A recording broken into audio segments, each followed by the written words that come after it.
Hello everyone. इस video में हम पढ़ने वाले हैं विलियम वर्ड्सवर्थ की इम्पॉर्टेंट लाइनें।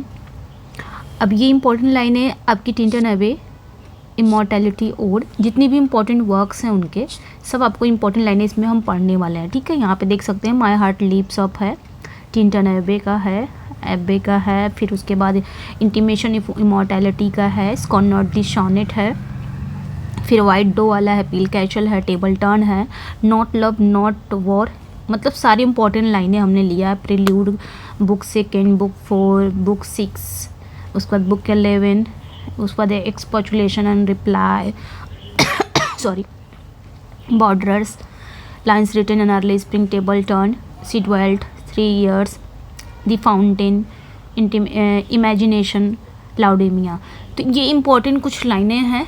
तो इस वीडियो में तो कंप्लीट नहीं हो पाएगा, लेकिन हाँ कुछ कंप्लीट हम इस वीडियो में करने वाले हैं। एक वीडियो में मैं कंप्लीट नहीं करूँगी क्योंकि लाइनें हैं, थोड़ा इसको समझते भी चलेंगे और लाइनें आपके सामने आएंगी भी एग्ज़ाम में, तो यहाँ से पक्का आएंगे एग्ज़ाम में लाइनें, और आई भी हैं तो आ भी सकती हैं। तो उसके पहले एक ज़रूरी इन्फॉर्मेशन यहाँ पे आप देख सकते हैं, ये जो PDF है ये TGT एंड PGT दोनों के लिए है। यहाँ पे सिर्फ मैंने TGT डाल दिया है, बट TGT और PGT दोनों के लिए है ये। इसमें आपको 1200 समथिंग क्वेश्चन मिलने वाले हैं, जिससे आपके लिटरेरी टर्म्स के क्वेश्चन रहेंगे, मोमेंट्स के रहेंगे, हिस्ट्री ऑफ इंग्लिश लिटरेचर के, फिगर ऑफ स्पीच के रहेंगे। ठीक है, और ये जो PDF आपको मिलने वाली है इसका जो कॉस्ट है मिनिमल है, 79 रुपीज़ में आपको ये PDF मिल जाएगी, जिसमें 1260 क्वेश्चन आपको मिलेंगे। ठीक है, इन सभी से रिलेटेड रहेंगे, TGT PGT बोथ है। ठीक है, अच्छा ये भी क्वेश्चन रहता है मैम UP TGT के लिए है कि जो TGT ऑल स्टेट में होते हैं? ऐसा नहीं है, ये आपके सभी है, चाहे UP के हों, चाहे कोई भी स्टेट का TGT हो रहा है या PGT, उसके लिए ये इम्पोर्टेंट है। ठीक है, उसी के लिए ये बना है, और स्पेशली UP के लिए भी बना है। ठीक है, और दूसरी PDF आपकी क्या है, दूसरी PDF है, इसमें क्या है, Shakespeare, Wordsworth, Galsworthy, Milton, 4 writer को तो कंप्लीट किया गया है, बट 1 लाइनर फॉर्म में किया गया है। ठीक है, 1 लाइनर फॉर्म में किया गया है। इसमें आपको आई थिंक 1249 हाँ इतना ही क्वेश्चन मिल जाएंगे इसमें आपको। ये 4 राइटर्स रहेंगे और 1 लाइनर टाइप रहेंगे, प्रैक्टिस नहीं रहेगा। ये प्रैक्टिस वाली है, ये वाली जो है ये प्रैक्टिस विद आंसर है, और ये आपको 1 लाइनर टाइप में है, और आंसर के साथ हिंदी एक्सप्लेनेशन भी है, वो भी हिंदी में एक्सप्लेन किया गया है, चाहे वो शेक्सपियर के कोटेशन वगैरह हो गए, उनके प्लेस के कोटेशन वगैरह हो गए, सब कुछ हिंदी में यहाँ पे एक्सप्लेन किया गया है। अच्छा, इस PDF का जो कॉस्ट है मिनिमल है, यहाँ पे भी 189 में आपको मिलेगी ये PDF। ठीक है, थर्ड जो PDF है आपकी, ये आपकी इसमें आपको 2500 आपको दिख ही रहे हैं कि क्वेश्चन है। इसमें भी 4 राइटर को कंप्लीट किया गया है, बट ये क्या है, प्रैक्टिस विद आंसर है, ये प्रैक्टिस के लिए बेस्ट होगी, प्रैक्टिस विद आंसर है। ठीक है, और ये 1 लाइनर है, ये भी प्रैक्टिस है, ये प्रैक्टिस है, ये 1 लाइनर है, और ये प्रैक्टिस विद आंसर है।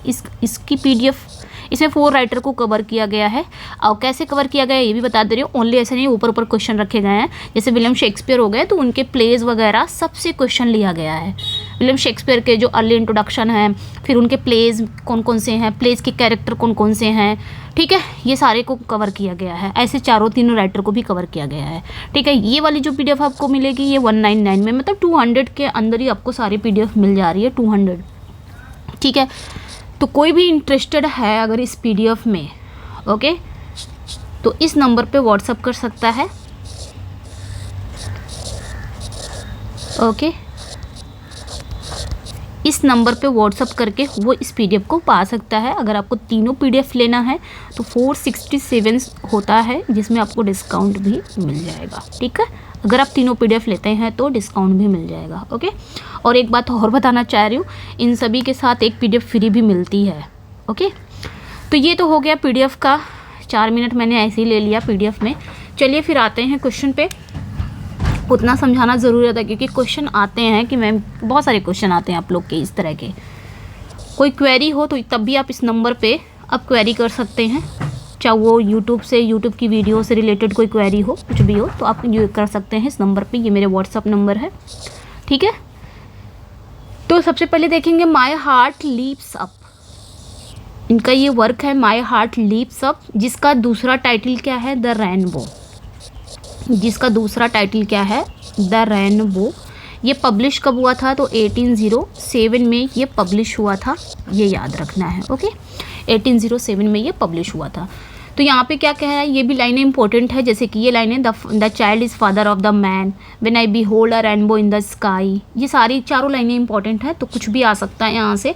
तो सबसे पहले देखेंगे when I behold a rainbow in the sky, मतलब यहाँ पे क्या कह रहा है कभी कि when I behold a rainbow in the sky. तो कभी यहाँ पे पोएट्स जो है वो क्या कहते हैं, बिहोल्ड मतलब देखना। पोएट्स क्या कह रहे हैं यहाँ पे कि जब वो आकाश में इंद्रधनुष को देखते हैं, रेनबो मतलब इंद्रधनुष, जब वो आकाश में इंद्रधनुष को देखते हैं तो उनका जो हृदय है वो क्या होता है, खुशी से झूम उठता है। ठीक है, उनका जो हृदय है वो क्या होता है, खुशी से झूम उठता है। ओके, मतलब ये उनकी नेचर के ऐसा क्यों होता है उनके साथ, क्योंकि वो नेचर से इतना ज़्यादा जुड़े हुए हैं, नेचर से उनको इतना प्यार है, इस वजह से ऐसा होता है कि जब वो आकाश में, आसमान में रेनबो को देखते हैं, इंद्रधनुष को देखते हैं, तो उनका जो हृदय है वो क्या होता है, खुशी से झूम उठता है। The child is father of the man, आगे की लाइनों में क्या कहते हैं, ये जो लाइनें हैं the child is father of the man, यहाँ पे जो लाइनें हैं यहाँ पे पोएट्स क्या कहते हैं, बचपन की आदतें और अनुभव व्यक्ति के पूरे जीवन को क्या करते हैं, प्रभावित करते हैं। जो हमारी बचपन में जो आदत होंगी, जो एक्सपीरियंस होंगे वो हमारे पूरे जीवन में लगे रहेंगे, चाहे हम मैच्योर हो जाएं तब तक वो हमारे पूरे जीवन को क्या करते हैं, प्रभावित करते हैं, प्रभाव डालते हैं। I could wish my days to be bound each to each my natural piety. ठीक है, तो इस लाइन का यही मतलब है, याद रखना है कि ये जो लाइनें हैं ये बचपन की आदतें और अनुभव व्यक्ति के पूरे जीवन को प्रभावित करते हैं। पोएट्स यहाँ पे क्या कह रहे हैं कि बचपन में नेचर के प्रति प्रेम और जो प्रशंसा है उनके वयस्क जीवन में भी बनी रहती है। मतलब जब वो बच्चे थे तो जो नेचर के प्रति जो उनका प्रेम था, वो इतना प्रेम करते थे, नेचर में ही रहना चाहते थे, ये चीज़ें उनकी जब वो बड़े हुए, एडल्ट हुए, बड़े हुए, वयस्क हुए, तब तक बनी रही। वो ऐसा नहीं है कि बचपन में ही नेचर से सिर्फ प्यार था, बड़े हुए तो दुनिया में आ गए, भौतिक दुनिया में खो गए, ऐसा नहीं है। तब भी वो बड़े हुए, तब भी वो नेचर से ही जुड़े रहे, नेचर से ही प्रेम करते रहे। I could wish my days to be, ठीक है, bound each to each natural piety. आगे क्या कहा जा रहा है कि यहाँ पे जो पोएट्स हैं वो ये मतलब अपनी एक इच्छा एक्सप्रेस कर रहे हैं कि उनका हर दिन नेचर के साथ गहरे संबंध से जुड़ा रहे। वो कह रहे हैं कि मेरा I could wish my days to be, मैं ये इच्छा कर रहा हूँ कि मेरा हर एक दिन नेचर से जुड़ा रहे। पोएट्स यहाँ पे कह रहे हैं to be bound each to each by natural piety, जिसे वह नेचुरल पाइटी भी कहते हैं, जिसे वो क्या कहते हैं, नेचुरल पाइटी कहते हैं। मतलब ये नेचर के प्रति एक आध्यात्मिक सम्मान को दर्शाता है। तो यहाँ पे याद रखना है कि जब मैं आसमान को देख रहा था, सिंपल है, यहाँ पे वो कहते हैं, पोएट्स जो हैं वो यहाँ पे कहते हैं कि इंसान का बचपन और नेचर के साथ जो जुड़ाव है उसके पूरे जीवन का एक आधार बनता है। ठीक है, वर्ड्सवर्थ ने क्या किया है, वर्ड्सवर्थ के लिए जो नेचर है ना, केवल सौंदर्य का स्रोत नहीं है, बल्कि जीवन के गहराई और अर्थ प्रदान करने वाली शक्ति भी है वर्ड्सवर्थ। ठीक है, वर्ड्सवर्थ को नेचर ऐसा लगता है, इसीलिए ऐसे नहीं कहा गया है उनको प्रिस्ट वर्शिपर ऑफ नेचर, ऐसे ही नहीं कहा गया है। ठीक है, तो समझ में आ गया होगा कि जब मैं आसमान में रेनबो को देखता हूँ तो मेरा दिल क्या होता है, खुशी से झूम उठता है। क्यों झूम उठता है, क्योंकि भाई नेचर से उनको प्रेम था। ठीक है, अब उनकी जो बचपन की आदतें हैं, अनुभव हैं, वो व्यक्ति पूरे जीवन में ही उनको प्रभावित करता है। चाहे वो जैसे बचपन में ही वो नेचर से प्रेम करते थे तो बड़े हुए तब भी वो प्रेम जारी रहेगा। और उनकी इच्छा है कि उनका हर एक दिन नेचर में ही जुड़ा रहे, मतलब हर एक दिन उन नेचर से जुड़े रहें, नेचर से दूर ना जाएं, इसीलिए उन्होंने इसे क्या कहा है, नेचुरल पाइटी कहा है। तो ये याद रखना है। नेक्स्ट वन जो है टिंटन एब्बे, ये थोड़ी सी बड़ी है क्योंकि इसमें थोड़ा थोड़ा जैसे यहाँ पे कुछ कुछ इंपॉर्टेंट लाइनें हैं आ सकती हैं, जैसे यहाँ पे ये भी इंपॉर्टेंट लाइनें ही हैं। ठीक है, हाउ ऑफ्ट, ये आपका इम्पॉर्टेंट हो जाता है, वाई वाला। फिर उसके बाद यहाँ पे देख सकते हैं साउंडिंग कैटरेक्ट, ये भी इम्पॉर्टेंट हो जाता है। ठीक है, सैड म्यूज़िक ऑफ ह्यूमैनिटी, ये भी इम्पॉर्टेंट हो जाता है। फिर आप देख सकते हैं ये nature and language sense, anchor of my purest thought, ये भी इंपॉर्टेंट हो जाता है। गाइड एंड गार्जियन, ये भी इंपॉर्टेंट हो जाता है। We are laid asleep, ये इंपॉर्टेंट तो है ही है। एकिंग जॉयस वाला भी इंपॉर्टेंट है। ठीक है, नेचर नेवर बीट रहे, ये तो मोस्ट इंपॉर्टेंट है। ठीक है, तो ये सारी चीज़ें इंपॉर्टेंट हो जाती हैं। तो ये सब कुछ इम्पोर्टेंट लाइनें हैं, तो इसको भी हम जानेंगे लाइन बाय लाइन, इसको हम पढ़ेंगे और समझते चलेंगे। ठीक है, ज़्यादा टाइम नहीं लेंगे क्योंकि थोड़ी लंबी है। वहाँ से ही लिया गया है आपका मतलब ओके। तो यहाँ पे हम देखेंगे टिंटन एब्बे का, तो ये कब आया था 1798 में। ओके, तो देखेंगे when the fretful stir unprofitable and fever of the world. क्या यहाँ पे कह रहा है? देखिए यहाँ पे ये जो टिंटन एब्बे है, थोड़ा सा इसके बारे में जान लेते हैं। ये इस पोएम में ना जो पोएट्स है वो नेचर के साथ गहरे आध्यात्मिक संबंध और उसकी जो सोच की परिपक्वता को दर्शाती है। इसमें उन्होंने क्या किया है, टिंटन एब्बे में उनके जो आसपास की जो प्राकृतिक सुंदरता का उन्होंने वर्णन किया है। जीवन और आत्मा के गहरे पहलुओं पर भी उन्होंने विचार किया है। When the fretful stir unprofitable and the fever of the world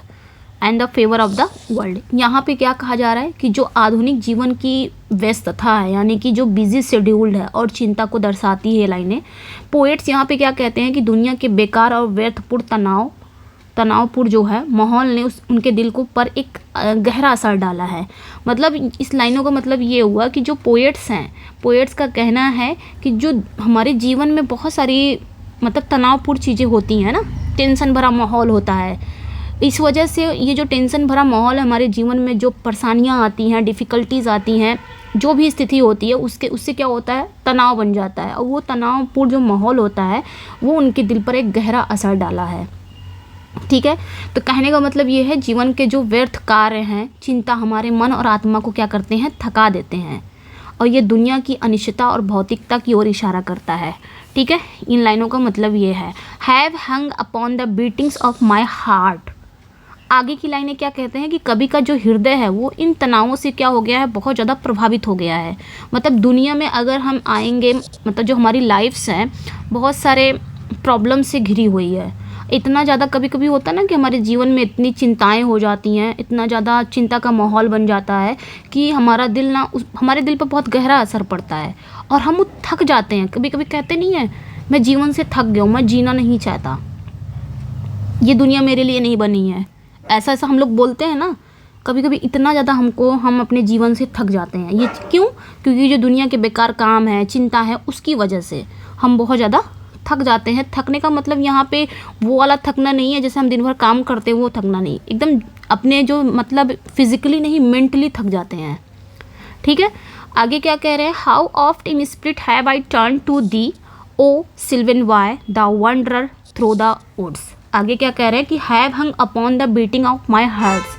मतलब यहाँ पे वही चीज़ें कह रहे हैं कि कभी का हृदय जो है, कभी का जो दिल है, जो पोएट्स का दिल है, वो इन तनावों से, इन प्रॉब्लम से बहुत ज़्यादा प्रभावित हुआ है। मतलब दुनिया की चिंता और थकावट ने उनके दिल को भारी कर दिया है, लेकिन ये भार उन्हें आध्यात्मिक राहत की ओर ले जाता है। कब ले जाता है? जब वो नेचर की तरफ जाते हैं, जब वो नेचर में आते हैं तो वो सारी अपनी थकान भूल जाते हैं। जो भी उनके जीवन में चिंताएं हैं, जिससे उनका दिल पूरी तरह से भर गया है, जो भी थकान है वो सारे नेचर में आते ही क्या होता है, एक राहत प्रदान करता है। ठीक है, आगे की लाइन क्या कह रहा है कि आगे की जो लाइनें हैं आपकी, how oft in spirit I have turn to thee O sylvan Wye the wanderer through the woods. मतलब यहाँ पे जो पोएट्स हैं उनका कहना है कि कितनी बार उन्होंने मानसिक रूप से राहत पाने के लिए वाय नदी की सुंदरता की ओर रुख किया है।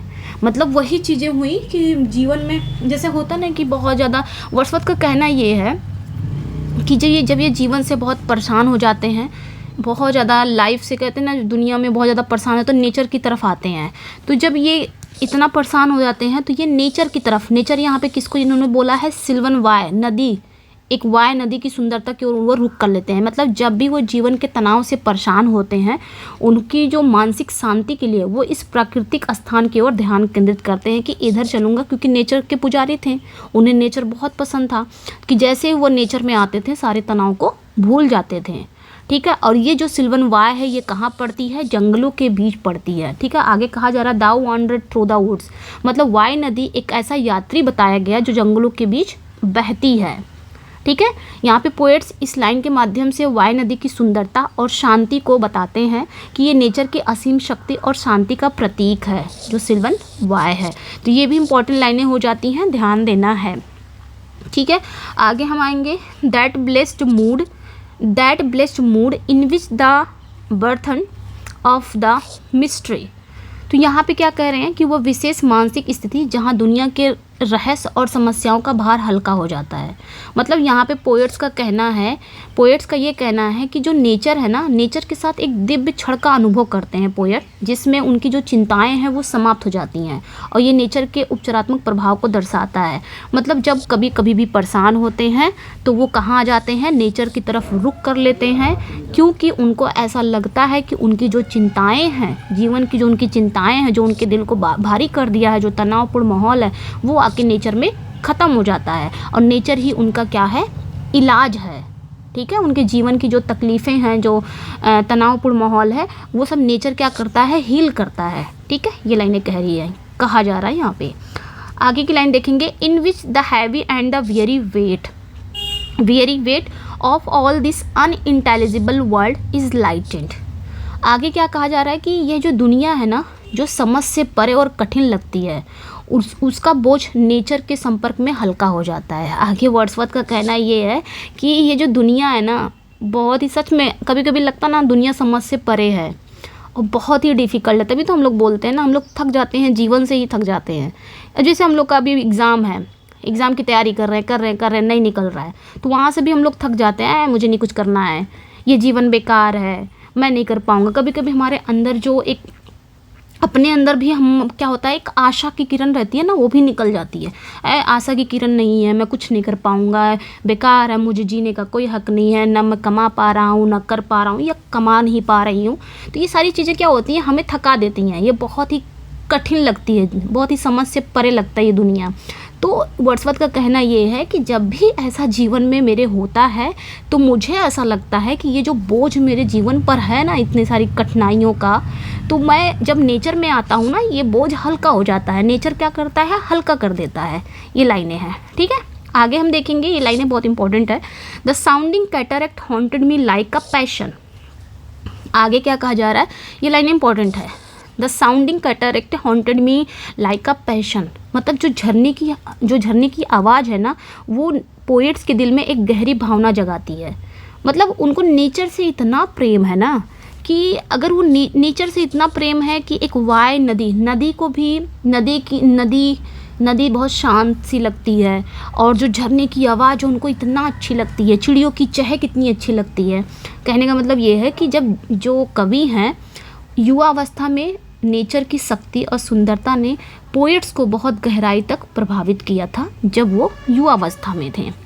For I have learn to look on nature not as in the hour of thoughtless youth.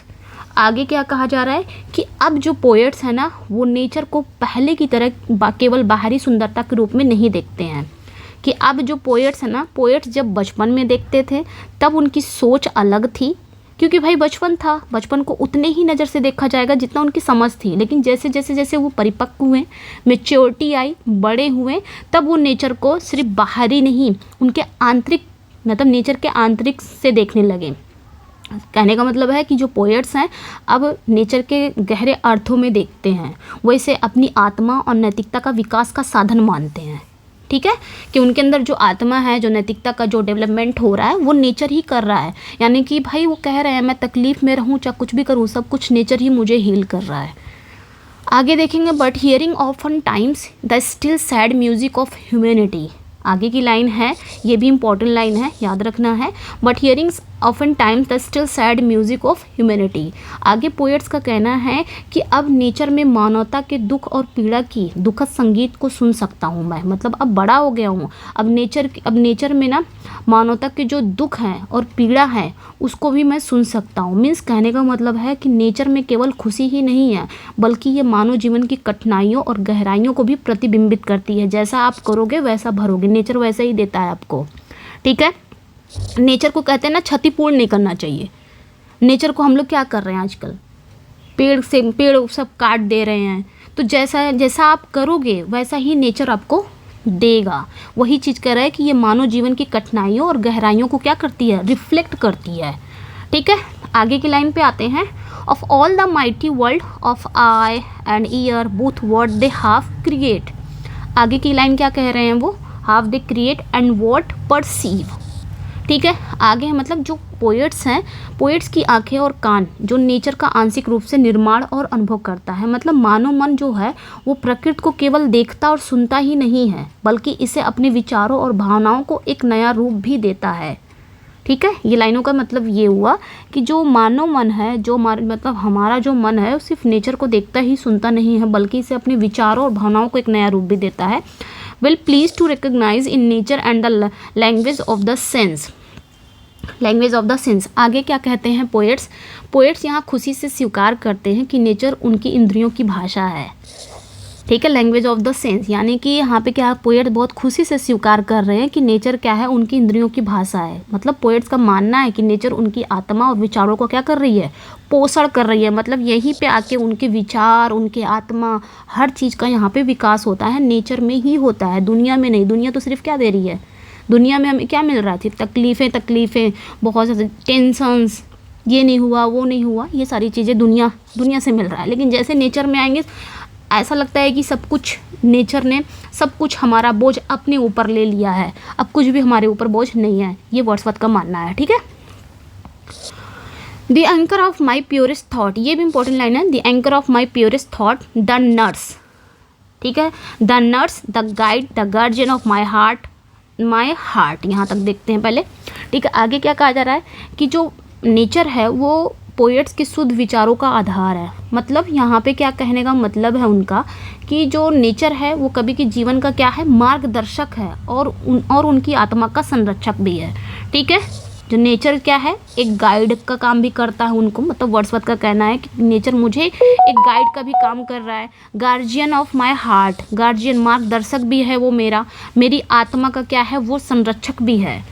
ठीक है, सब कुछ नेचर ही है मेरे लिए भाई, क्योंकि भाई मैं परेशान रहता हूँ, कुछ भी रहता हूँ, मुझे क्या है नेचर में आके ही बहुत सुकून मिलता है। Of all my moral being, आगे की लाइनें हैं, we are laid as sleep in body and become a living soul, ये भी इंपॉर्टेंट लाइन है।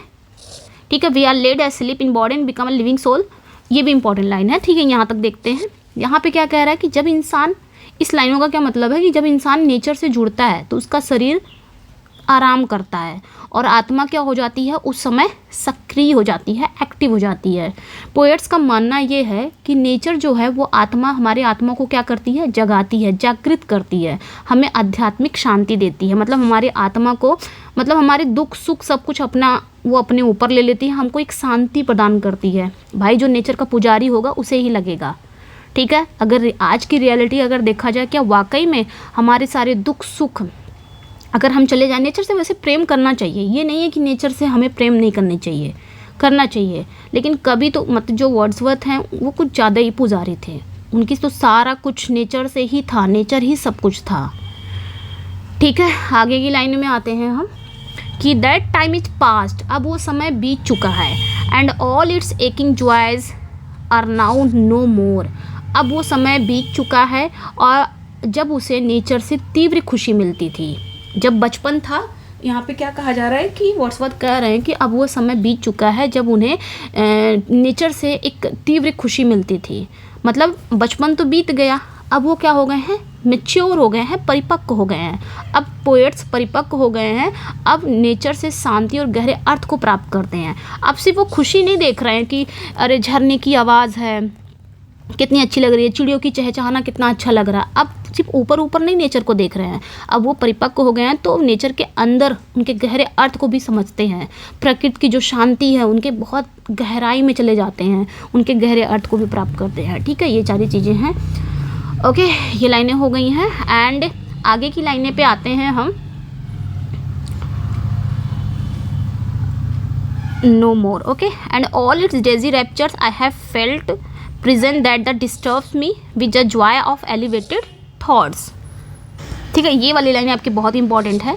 Nature never did betray the heart that loved her, यहाँ पे क्या कहता है कि जो प्रकृति है कभी भी उन लोगों को धोखा नहीं देती है जो उससे प्रेम करती है।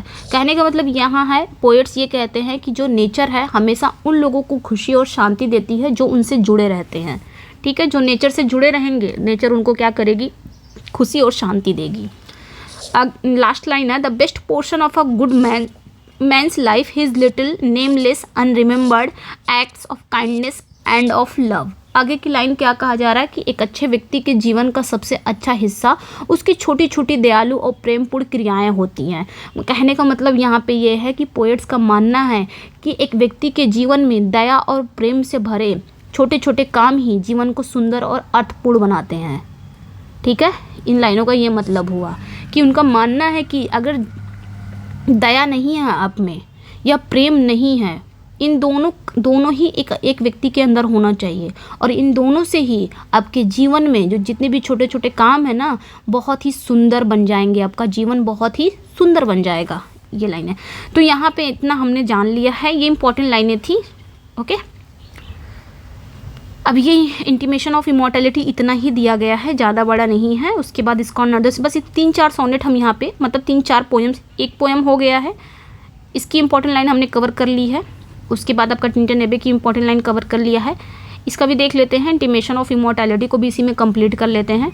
उसके बाद इस्कॉन नॉर्डिस सोनेट, इतना कंप्लीट करके वीडियो को एंड करते हैं। ओके, इंटीमेशन ऑफ इमॉर्टैलिटी ये क्या है भाई, इसका जॉनर क्या है, ये ओड है। ठीक है, ये क्या है, ओड है। 1807 में ये भी पूरी तरह से पब्लिश हुआ था। तो यहाँ पे अब हम इस पे आते हैं। Ode intimation of immortality from early childhood memories के लिए है, विलियम वर्ड्सवर्थ का ही है। ये जो पोयम है ये वर्ड्सवर्थ नेचर, बचपन और जीवन के गहन आध्यात्मिक और दार्शनिक के बारे में दिखाते हैं। इसमें पोएट्स बचपन के अद्भुत अनुभवों को याद करते हुए जीवन की गहराइयों पर विचार करते हैं। ठीक है, बचपन के, ये बचपन में ज़्यादा याद किए हैं। बल्कि एक बच्चा बचपन से लेके जब वो परिपक्व होता है, बचपन में उसकी बचपन से यादें लेके वो परिपक्व जब होता है तब तक के बारे में इन्होंने इसमें बताया है, बचपन से लेके बड़े होने तक। तो इनका मानना है कि बचपन सबसे अच्छा था। इनका क्या, सबका ही मानना रहता है कि बचपन सबसे अच्छा है। देखिए यहाँ पे बीच से लाइनें ली गई हैं। ठीक है, जो इंपॉर्टेंट लाइनें हैं वही ली गई हैं। To me the meanest flower that blows can give thoughts that do often light too deep for tears. यहाँ पे क्या कहा जा रहा है कि मेरे लिए एक साधारण फूल भी उन विचारों को जन्म दे सकता है जो आंसुओं से भी गहरे होते हैं।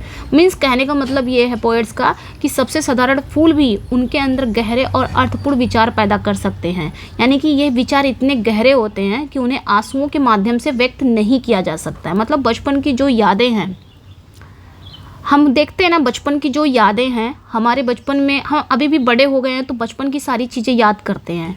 बट अब वो हम जब याद करते हैं ना तो वो आंसू, भले ही हम रोएं, लेकिन क्या वो बचपन वापस आ सकता है?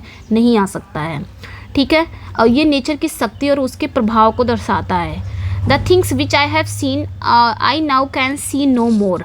आगे की लाइनें क्या कहते हैं, जो चीज़ें पहले मैंने देखी थी अब मैं उन्हें नहीं देख सकता।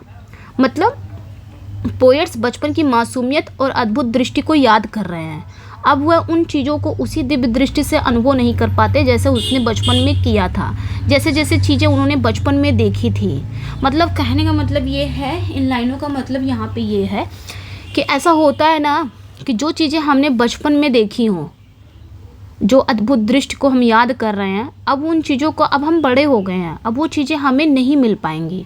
ठीक है, जैसा हमने बचपन में किया था। जैसा कभी कभी होता नहीं है कि आप बचपन ही अच्छा था, कहाँ से हम बड़े हो गए। आप बचपन में ये चीज़ें कितनी अच्छी थी, ये चीज़ें कितनी अच्छी थी, हम खेला करते थे, ना कोई टेंशन थी लाइफ में, ना कुछ था, खेला करते थे, घुमा करते थे, मम्मी पापा साथ में थे, ना कमाने की टेंशन थी, ना किसी चीज़ की, ना शादी, ना ब्याह, ऐसा कुछ नहीं था। बचपन ही सबसे अच्छा था। ठीक है, लेकिन जो चीज़ें हमने बचपन में देखी, अब मैच्योर जब हो गए वो चीज़ें वाकई में हमारे सामने नहीं रहेंगी। अब सारी चीज़ें, बहुत सारी चीज़ें क्या हो गई हैं, चेंज हो गई हैं जब हम बड़े होते हैं। आगे देखेंगे, the rainbow comes and goes and lovely is the rose. मतलब जो रेनबो है वो आता जाता है और जो गुलाब है वो हमेशा सुंदर ही रहता है। मतलब यहाँ पे क्या कहा जा रहा है कि जो पोएट्स हैं वो नेचर की क्षणभंगुरता को स्वीकार करते हैं कि इंद्रधनुष और गुलाब जैसे जो सुंदर दृश्य हैं वो क्या है, अस्थायी है, लेकिन उसकी जो सुंदरता है, प्रभाव हमेशा याद रहते हैं। जो इंद्रधनुष है, जो गुलाब की सुंदरता है वो क्या है, एक अस्थायी है, लेकिन हम क्या करते हैं, हमेशा उसकी सुंदरता और प्रभाव हमेशा याद करते हैं। Whither is fled the visionary gleam where आगे क्या देखेंगे, whither is fled the visionary gleam, where is it now the glory and the dream. आगे की लाइनें क्या कह रही हैं कि वो दिव्य चमक कहाँ चली गई, अब वो महिमा और स्वप्न कहाँ है। मतलब यहाँ पे क्या कह रहा है कि पोएट्स क्या कह रहे हैं कि बचपन की जो अद्भुत और दिव्य दृष्टि को खोने पर शोक प्रकट करते हैं, कि बचपन में जो दिव्य दृष्टि थी, जो अद्भुत मतलब जो दिव्य दृष्टि था, अब वो हम बड़े हो गए हैं, मैच्योर हो गए हैं, वो गायब हो गई है। वो उस मासूमियत और आनंद को याद करते हैं जो अब उसके जीवन में नहीं है।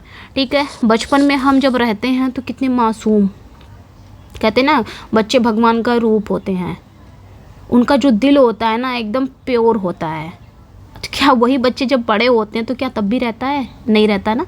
वही सारी चीज़ें, वो दिव्य दृष्टि, ऐसा कहा जाता है जब बच्चे रहता है, जब बच्चा पैदा होता है वो बच्चा ही रहता है, तो ऐसा कहा जाता है वो हेवन से जुड़ा होता है। जैसे वो जन्म लेता है हेवन से जुड़ा होता है, वो अपने दिव्य दृष्टि से दूर नहीं जाता, वो बहुत ही नज़दीक रहता है। लेकिन जैसे जैसे जैसे वो बड़ा होता है, दुनिया में आता है, तो वो अपनी दिव्य दृष्टि को खो देता है। यानी कि जो हेवन है, ऐसा लगता है ना कि भगवान का दूसरा नाम ही है, भगवान का रूप है। कहते हैं ना बच्चे भगवान का रूप होते हैं, लेकिन बच्चे ही, आदमी क्यों नहीं बोला जाता? क्योंकि बच्चों का जो दिल होता है वो प्योर होता है। और जैसे जैसे वो बड़े होते हैं, दुनिया में आते हैं, उनके अंदर झूठ, सच, चालाकी, बहुत सारी चीज़ें आ जाती हैं, तो वो धीरे धीरे उन चीज़ों से जो बचपन में थी, उन चीज़ों से वो दूर होते हैं। आगे देखेंगे, आगे की लाइनें हैं, आवर बर्थ, ये इंपॉर्टेंट लाइनें हैं। Our birth is but a sleep and forgetting, हमारा जो जन्म है केवल एक नींद और भूलने जैसा है। मतलब ये लाइनें क्या दिखा रही है कि जीवन के जो आध्यात्मिक दृष्टिकोण को बताती है। यहाँ पे पोएट्स कहना है कि जब हम पैदा होते हैं तो हमें दिव्य ज्ञान को भूल जाते हैं, और ये जो जन्म है ये आत्मा के लिए एक नई शुरुआत है, लेकिन ये ईश्वर या दिव्यता से हमारा संबंध पूरी तरह से मिटाता नहीं है। मतलब वही चीज़ें भी मैंने समझाया कि जब हम पैदा होते हैं तो हेवन से जुड़े होते हैं। ठीक है, हम क्या करते हैं, हेवन से जुड़े होते हैं, लेकिन जैसे जैसे हम बड़े होते हैं तो वो ईश्वर है, जो दिव्यता है, ठीक है, एक दिव्य ज्ञान को हम भूल जाते हैं। लेकिन जैसे जैसे ये जो जन्म होती है, यह आत्मा की एक नई शुरुआत है, लेकिन ये ईश्वर या दिव्यता से हमारा संबंध पूरी तरह से मिटाता नहीं है। आगे की लाइनें देखेंगे, not in entire forgetfulness and not in utter nakedness but trailing of glory do we come. आगे की लाइनें यही है। यहाँ पे क्या कह रहा है कि यहाँ पे जो लाइनें हैं, ये लाइनें कह रही है कि नॉट इंटायर फॉरगेटफुलनेस, यानी कि पूरी तरह से भूलने में नहीं है, and not in utter naked, ना ही पूरी तरह से ये नेक्डनेस में है। मतलब यहाँ पे जो पोएट्स हैं उनका कहना है कि जब हम जन्म लेते हैं तो हम दिव्य स्मृतियों को पूरी तरह से नहीं भूलते हैं। यानी कि जब हम जन्म लेते हैं, ऐसा कहा जाता है कि हम स्वर्ग से जुड़े होते हैं, हमारी एक यादें होती हैं, उनको हम भूल नहीं पाते। हमारा जीवन कभी भी उस दिव्यता के कुछ झलक को संजोता ही रहता है, एक झलक हमारे दिमाग में रहती है। But trailing clouds of glory do we come, लेकिन हम अपने साथ महिमा के बादल लेकर आते हैं। मतलब यहाँ पे पोएट्स का मानना है कि जो मनुष्य है वो जन्म के समय दिव्यता की झलक अपने साथ लाता है, और ये बचपन की मासूमियत और दिव्य दृष्टि को दर्शाता है। ठीक है, ये लाइनें हैं। ओके, तो ये हो गया था। आगे हम आएंगे। ओके, अब अगर एक कंक्लूज़न निकालें इसका, तो कंक्लूज़न यही निकलता है कि वर्ड्सवर्थ ने इस पोयम में जीवन और आत्मा के गहरे रहस्यों को उजागर किया है। जीवन और आत्मा क्या होती है उसके बारे में बताया है, और बचपन की जो दिव्यता है, जो मासूमियत है, ये प्रतीक है यह पोयम। ठीक है, और मानते हैं कि जो नेचर है और बचपन के अनुभव आत्मा को जीवन भर प्रेरित करते हैं। जो नेचर है और जो बचपन का अनुभव है वो हमारी आत्मा को जीवन भर प्रेरित करता है। आगे की लाइन पे आते हैं, हम यहीं पे एंड कर देंगे। Okay, scorn not the sonnet है, ये भी विलियम वर्ड्सवर्थ का ही वर्क है, इस्कॉन नॉट दी सोनेट। यहीं पे एंड करेंगे। ठीक है, यहाँ पे क्या कहा जा रहा है कि scorn not the sonnet critic you have frowned mindless of it just honours with this just honours, यहाँ तक समझते हैं। ठीक है, कहा क्या जा रहा है कि scorn not the sonnet critic, मतलब सोनेट का तिरस्कार मत करो ओ क्रिटिक, जो आलोचक हैं जिन्होंने शेक्सपियर के सोनेट, शेक्सपियर ने कितनी सोनेट लिखी है, 154 सोनेट्स को बहुत सारे क्रिटिक ने बहुत क्रिटिसाइज भी किया है। तो उन क्रिटिक को विलियम वर्ड्सवर्थ ने चेतावनी दी है, क्या कह के कि शेक्सपियर की जो सोनेट है ना उसका अपमान मत करो ओ क्रिटिक, जो शेक्सपियर की सोनेट है उसका अपमान मत करो। You have frowned mindless of just honours, तुमने इसे बहुत कमतर आका है, इसके सही सम्मान को जाने बिना। मतलब इस सोनेट्स के रियल मीनिंग है उसके सम्मान को जाने बिना तुमने इनकी सोनेट को अंडर एस्टिमेट किया है। ओ क्रिटिक, सोनेट का तिरस्कार मत करो, शेक्सपियर की सोनेट को सम्मान दो, शेक्सपियर की सोनेट के खिलाफ वो जाते मतलब शेक्सपियर की सोनेट का अपमान मत करो। विद दिस की Shakespeare unlocked his heart. Shakespeare ने क्या किया? शेक्सपियर ने इसी की से, इसी चाबी से अपने दिल के दरवाजे खोले हैं। इस चाबी से की मतलब सोनेट, इस सोनेट से शेक्सपियर ने अपने दिल के दरवाजे खोल दिए हैं। ठीक है, आगे क्या कहा जा रहा है ये समझ में आ गया होगा इतना। ठीक है, मतलब सिंपल है कि वर्ड्सवर्थ जो हैं उन क्रिटिक को शेक्सपियर के सोनेट को अपमान करने के खिलाफ चेतावनी देते हैं। वो बताते हैं कि शेक्सपियर ने सोनेट के माध्यम से ही अपने फीलिंग्स को, अपने थॉट्स को व्यक्त किया है। ये एक शक्तिशाली माध्यम है जिसे क्रिटिक नज़रअंदाज करते हैं। And when a damp fell round the path of Milton, in his hand that thing became a trumpet, whence he blew shoal animating strains alas too few। आगे वो मिल्टन को भी कहते हैं, यहाँ तो उन्होंने शेक्सपियर को कहा, आगे उन्होंने मिल्टन की भी बात की है कि जब मिल्टन के जीवन पर उदासी के बादल छाए थे तब उनके हाथों में एक तुरही बन गई थी। तुरही यानी कि ट्रम्पेट बन गया था, जिससे उन्होंने आत्मा को प्रेरित करने वाले स्वर निकाले। अफसोस बहुत कम, अलास, अफसोस बहुत कम। तो यहाँ पे कहने का मतलब है, विलियम वर्ड्सवर्थ का कहने का मतलब है कि जॉन मिल्टन ने अपने दुख और संघर्ष के समय में, जब उनके जीवन में दुख और बहुत स्ट्रगल था, उस समय उन्होंने सोनेट्स का इस्तेमाल किया। सोनेट्स का उन्होंने इस्तेमाल तो किया, लेकिन किस तरह उन्होंने किया? एक तुरही की तरह इस्तेमाल किया। ट्रम्पेट मतलब तुरही, जिस तरह वो बजाने वाला होता नहीं है तुरही, एक मैं एक्सप्लेन नहीं कर पाऊँगी, ऐसा होता नहीं है कि अरे वो साउंड निकालने वाली एक होती है ना, एक यंत्र होता है, इंस्ट्रूमेंट होता है, उसी को कहा गया है। उसी की तरह उन्होंने अपने सोनेट्स को यूज़ किया है। विलियम वर्ड्सवर्थ का कहना है कि मिल्टन ने सोनेट्स को एक तुरही की तरह इस्तेमाल किया है, जिससे उनकी सोनेट क्या हो गई हैं? बहुत ही प्रेरणादायक हो गई हैं, जिससे प्रेरणादायक स्वर निकले हैं। लेकिन अफसोस की बात ये है कि उन्होंने इसे ज़्यादा नहीं लिखा है। सोनेट्स का इस्तेमाल उन्होंने किया, एक तुरही की तरह किया, एक ट्रम्पेट की तरह किया, लेकिन अफसोस की बात यह है कि उन्होंने सोनेट्स बहुत कम लिखे हैं। तो ये थी, ध्यान देना है, इम्पोर्टेंट है। ये इन्होंने शेक्सपियर को कहा है। इस कॉर्नर दी सोनेट में उन्होंने दो राइटर की बात की है, एक शेक्सपियर की, एक मिल्टन की भी बात की है। यहाँ पे पूछा जाता है कि मिल्टन को ट्रम्पेट किसने कहा है, तो विलियम वर्ड्सवर्थ ने कहा है। ये याद रखना है, ठीक है। ये भी लाइनें बहुत इंपॉर्टेंट है। तो ये थी, बस इतना ही रहने देते हैं ना, क्योंकि बहुत ज़्यादा भी देख सकते हैं आप लाइनें हैं। ये थोड़ा कंट्रीब्यूशन है मेरी तरफ से। मैं चाहती हूँ कि भाई ले आए आप लोग का, बस निकल जाए एग्ज़ाम किसी तरह, है ना। थोड़ा ये कंट्रीब्यूशन है, ध्यान रखना है। अपनी तरफ से तो पूरी फुल कोशिश करती हूँ और लाइनें भी लेके आई हूँ जो इम्पोर्टेंट है। भाई अभी विलियम वर्ड्सवर्थ का लाइनें भी पूछ सकती है और कोशिश भी किया है समझाने का, ठीक है। मुझे लगता है ज़्यादा इम्पोर्टेंट है समझने से ज़्यादा। आप हिंदी की तरफ मत भागिए कि इसमें क्या कह रहा है, क्योंकि वो चीज़ें पूछी नहीं जाती हैं। पूछी जाती हैं तो लाइनें पूछी जाती हैं। हाँ, ये चीज़ें हो सकती हैं कि ये पैराग्राफ में अगर आ जाए तो वहाँ पे इसकी समझ अंडरस्टैंडिंग काम आएगी वहाँ पे, अगर ये पैराग्राफ में आ जाता है तो।